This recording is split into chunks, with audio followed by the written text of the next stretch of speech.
CP மாதிரி ஆம்பளைங்க உன்கிட்ட வந்து நீ யாரு, நீ எங்க இருக்கணும், என்ன வேலை செய்யணும், நீ இதுக்குதான் லாயக்கு, இதெல்லாம் உனக்கு வராதுன்னு உன்னை டிக்டேட் பண்ற மாதிரி நீ வச்சுக்க கூடாது. நீ யாரு, எங்க போகணும், என்ன பண்ணணுங்கிற முடிவு பண்ற அதிகாரம் உன்கிட்டதான் இருக்கணும். நாம ஓடுனா அவங்க துரத்துக்கிட்டே தான் வருவாங்க.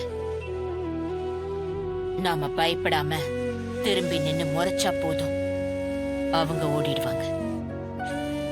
ஓட போறியா இல்ல நின்னு விரட்ட போறியா? அது உன்னோட விருப்பம். திரும்பி நின்னு விரட்ட போறேன்.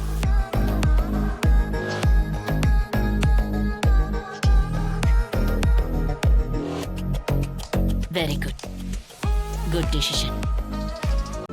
இன்றே டவுன்லோட் செய்து உங்கள் ஃபேவரட் ஷோக்களை என்ஜாய் பண்ணுங்க.